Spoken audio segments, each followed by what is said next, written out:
If evolution is true, you could read Charles Darwin's book, page 170, or page 217. He said, hey, the death and struggle for life is a wonderful thing. That's how we get ahead. Okay? Now, the creation view says there was a flood about 4,400 years ago. Now, this would make a few predictions. Based on the idea that there was a universal flood, I think I could predict that the earth will have hundreds of layers of strata. Floods automatically do that. Moving water sorts particles in all sorts of layers. You can get a jar of dirt, add some water to it, and shake it up and set it down, and in 20 seconds you'll have layers forming in your jar. Moving water automatically sorts particles. It's called hydrologic sorting. You engineers ought to know about that. I predict, based on the Bible teaching of the flood, that there will be billions of fossils, including coal and oil, found in those layers of sedimentary rock that we find all over the earth. I predict that there will be huge canyons and deltas showing evidence of rapid, massive erosion. I predict there will be legends of this worldwide flood found in cultures all over the world. That's a prediction based on the biblical view. Biblical view of creation is certainly scientific. It makes predictions. Okay? I predict there will be petrified trees in the vertical position, extending through all of these layers. Thousands and thousands of these trees have been found around the world, petrified, standing up, connecting layers that some people want you to believe are different ages. Now, I don't know how long a dead tree stands up around here before it falls down, but up in Pensacola, you get maybe 5 or 10 years maximum before the tree falls over. And yet they're telling us these layers are different ages. We have dozens of pictures of these polystrate fossils on our website, drdino.com. Now, if somebody wants you to believe the layers are different ages by millions of years, well, they're welcome to teach you whatever they want, but this is simply not in accordance with the evidence. I believe the Bible would predict we would find things like this. Polystrate fossils. A worldwide flood would do that. Now, science means knowledge, okay? A more expanded definition of science means knowledge gained by observation and study and testing. My contention is there is absolutely nothing scientific about the evolution theory if we define what we mean by evolution carefully, which I want to do in my last few minutes here. I like science. I taught high school science for 15 years. I love the study of science. I am not against science, but I'm against using lies to support a theory. And I'm certainly against telling people that science can go farther than it really can. Okay? Now, Texas has a law that requires textbooks to be accurate. So does Florida.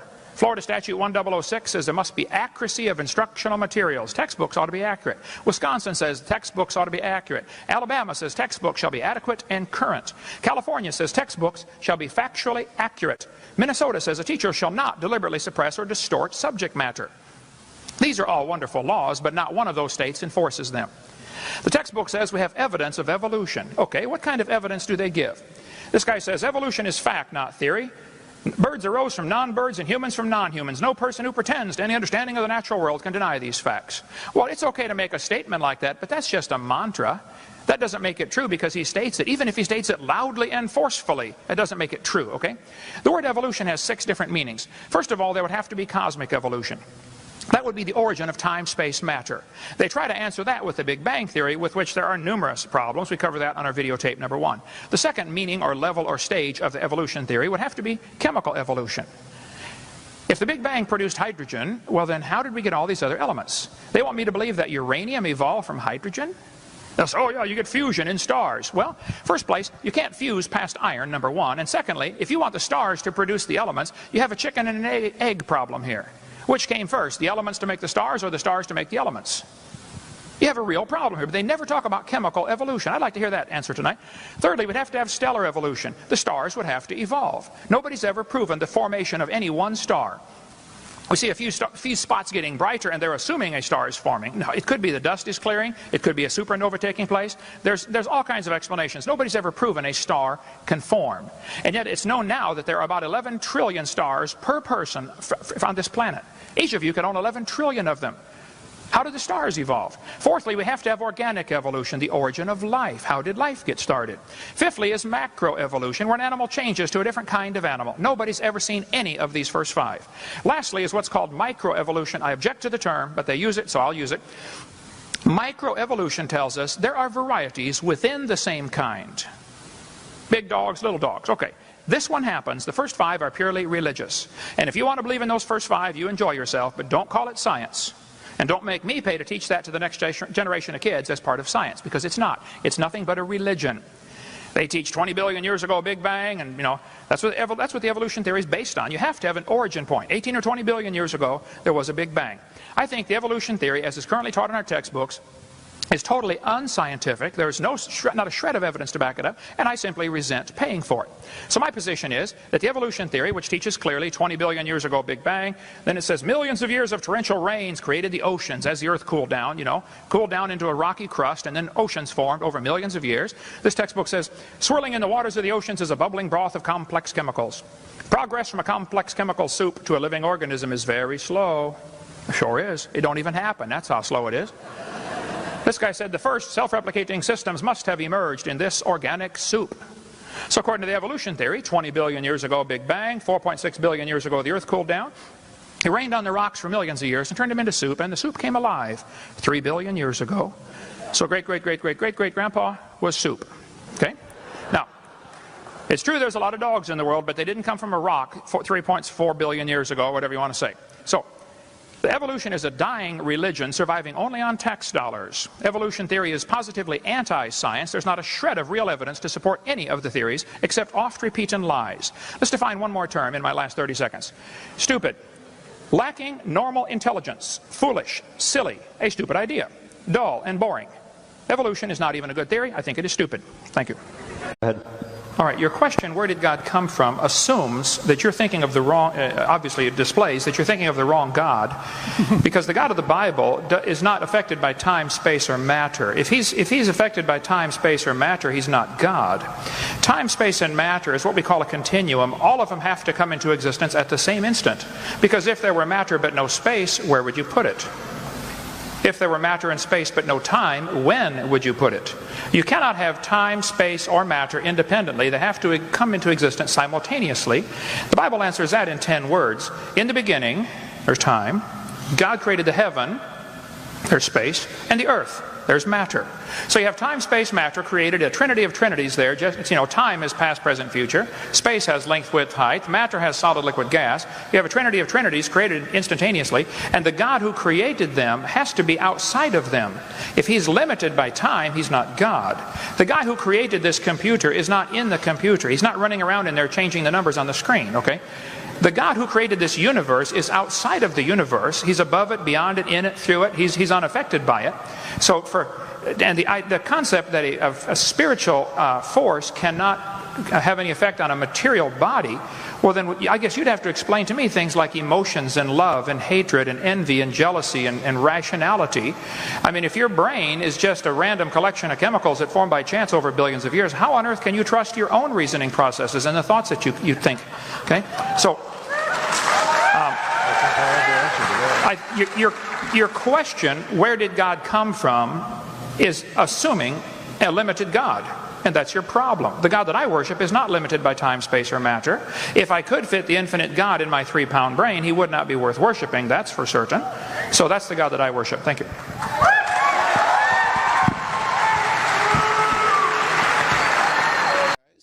St. Manners here, and we are here talking about Dr. James Tour, a professor of chemistry, computer science, and material science, and nanoengineering at Rice University. The guy is decorated. He has written over 590 research publications and over 100 patents. Guy is serious. Anyways, in his most recent paper, a 12,000-word essay titled Animadversions of a Synthetic Chemist, he tackles a question that has puzzled scientists for millennia. And that question is, where did life come from? Interesting question. Basically, he writes, and I'm quoting here, life requires carbohydrates, nucleic acids, lipids, and proteins. And he says here, biologists seem to think that there are well understood prebiotic molecular mechanisms for their synthesis or for their creation, but they have been grossly misinformed.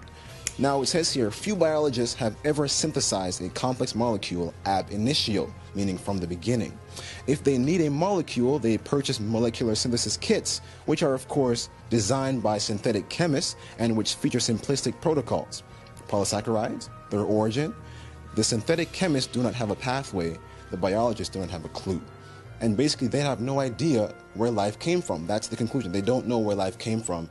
They're saying it came from nothing, but it really does nothing. Can life really come from nothing? Come on. Anyways, the last line here, it says, the basis upon which we as scientists are relying is so shaky that we must openly state the situation for what it is. It is a mystery.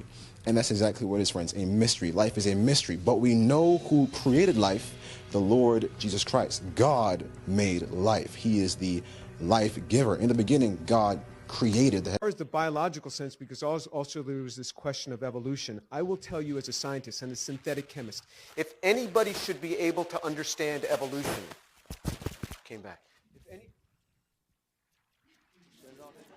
If anybody should be able to understand evolution, it is me. Because I make molecules for a living. And I don't just buy a kit and mix this and get that.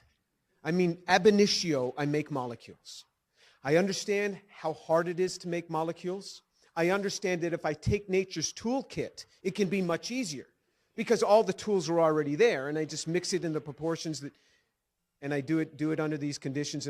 But ab initio is very, very hard. I don't understand evolution, and I will confess that to you. Is it okay for me to say that I don't understand this? Is that all right? I know that there's a lot of people out there that don't understand anything about organic synthesis, but they understand evolution. I understand a lot about making molecules. I don't understand evolution. And you would say that, wow, I must be really unusual. Let me tell you what goes on in the back rooms of science. With National Academy members, with Nobel Prize winners, I have sat with them. And when I get them alone, not in public, because it's a scary thing if you say what I just said. And I say, do you understand all of this, where all of this came from and how this happens? Every time that I have sat with people who are synthetic chemists who understand this, they go, nope. These people are just so far off on how they believe this stuff came together. I have sat with National Academy members and Nobel Prize winners. Sometimes I will say, do you understand this? And if they're afraid to say yes, they say nothing. They just stare at me because they can't sincerely do it. I was once brought in by the dean of the department once, and many years ago, and he was a chemist, and he was kind of concerned about some things. I said, let me ask you something. You're a chemist. Do you understand this?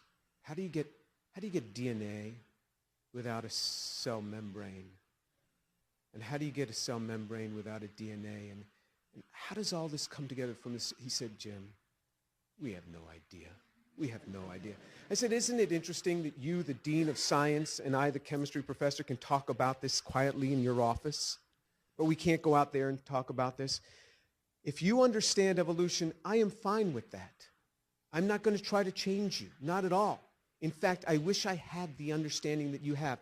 But about 7 or 8 years ago, I posted on my website that I don't understand. And I said, I will buy lunch for anyone that will sit with me and explain to me evolution, and I won't argue with you until I don't understand something. I will ask you to clarify. But you can't wave by and say, this enzyme does that. You got to get down in the details of where molecules are built for me. Nobody has come forth. The Atheist Society contacted me. The Atheist Society contacted me. They said that they will buy the lunch. And they challenged the Atheist Society, go down to Houston, have lunch with this guy, and talk to him. Nobody's come. Now remember, because I'm just going to ask when I stop understanding what you're talking about, I will ask. So I sincerely want to know. I would like to believe it, but I just can't. Now, I understand microevolution. I really do. We do this all the time in the lab. I understand this. But when you have speciation changes, when you have organs changing, when you have to have concerted lines of evolution all happening in the same place in time, not just one line, concerted lines, all in the same place, all in the same environment. This is very hard to fathom. I was in Israel not too long ago talking with a bioengineer. And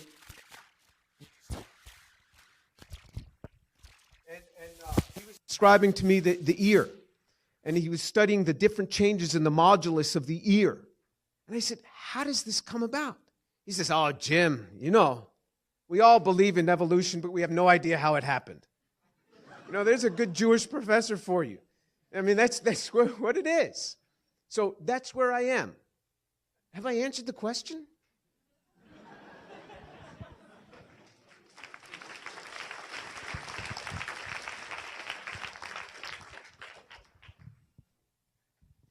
In your nano... What do you consider to be the best evidence for evolution? What Darwin considered to be the best evidence for what he called descent with modification in 1859 is still probably the most important evidence today. It's the pattern of classification, the similarities and dissimilarities among all living things. They virtually all have the same genetic code, but then they split into categories. You have human beings within the class, within the group of primates, within the mammal class, within the vertebrate subphylum, within the animal kingdom, within the eukaryote superkingdom, you might say, that this suggests, to a certain kind of imagination at any rate, the notion that there were common ancestors that define each group. All mammals had a common ancestor with the characteristic that defines the class of mammals, and that they have inherited that characteristic. So if you think then that they had a more distant common ancestor that from which all vertebrates inherited the backbone, then this logically explains why these features exist, so that it makes evolution or descent with modification a very attractive hypothesis, so attractive that Darwin said that it would convince him that his theory was true even if all the other evidence were against him.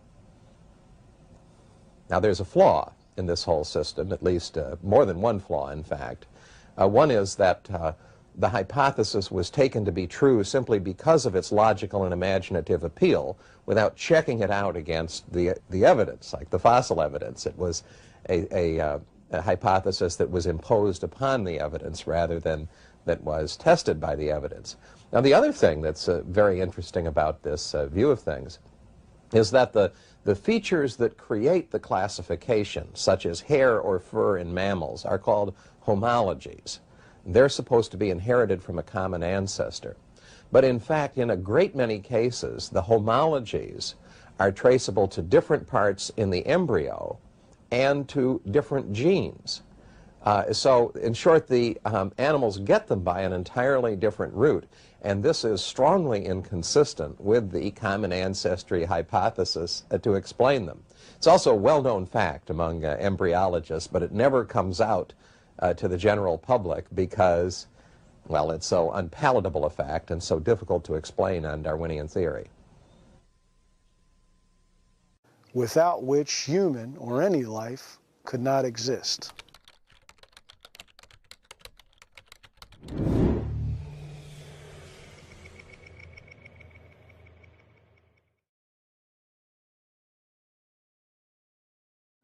Dr. A. Cressy Morrison, past president of the New York Academy of Sciences, said, "So many essential conditions are necessary for life to exist on our earth that it is mathematically impossible that all of them could exist in proper relationship by chance." Sir Fred Hoyle, professor of astronomy and mathematics, Oxford University, said, "To suppose that the first cell originated by chance is like believing that a tornado could sweep through a junkyard filled with airplane parts and form a Boeing 747. What do these quotes mean? They mean the science of probability proves evolution to be an impossibility.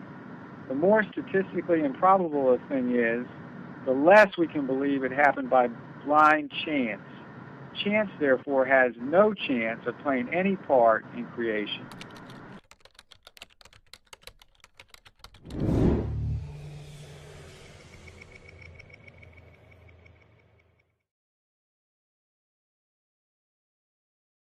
The design of life may also be described in terms of information. The scientific name is called specified complexity. Specified complexity can be described as the information content of any arrangement and its size in bits of the shortest algorithm, computer program, or code required to generate that arrangement. The data at the core of life is found in the DNA molecules of each living thing. Since its discovery in 1953, human DNA has been decoded, which has incredibly revealed that DNA molecules actually store, carry, and possess information, some 3 billion genetic letters, in the form of a 4-character digital code. DNA has the same relevant properties as an astoundingly complex language. A genetic language, such as our human bodies retained, must be designed and created. It is not rational to consider any other explanation. Yet, somehow, according to evolutionists, contrary to all evidence and reason, the amazingly complex genetic information found in each cell of our and every living thing's makeup is not designed and created. I would only ask, could the Microsoft software program we use for this program be produced by evolution? I doubt if Billy Gates would accept that idea, since his company designed and produced the software. He probably wants to get paid for this product, since even evolutionists might admit that the Microsoft Word program just didn't appear out of thin air or arise from the elements that made up a CD-ROM and over time randomly formed Microsoft Word. To believe that a CD-ROM could evolve over billions of years from various elements in the earth is crazy, because it is impossible. But to believe that the computer program in the CD-ROM could evolve is insane. Werner Gitt, a professor of information systems, put it directly, quote, "It has never been shown that a coding system and semantic information could originate by itself through matter. The information theorems predict that this will never be possible. A purely material origin of life is thus ruled out," unquote. When one considers life, one must realize that life consists of infinite complexity, and because of this fact, life must have been created by an If Darwinian theory is such a poor theory, why don't more scientists reject it? There are two reasons why more scientists don't reject it. One is that if they did, they would lose all of their prestige within science. They would never get another research grant. And if they didn't have academic tenure, they'd get fired. There is a system of thought control over this, which is extremely rigid. It's worth your professional life. That's another reason why an outsider has to be the one to challenge this. So that's reason number one. There's an enforcement mechanism. And even senior people are frightened about it, and they'll tell you if you get them aside where they don't think they're being overheard. The second reason is ideological.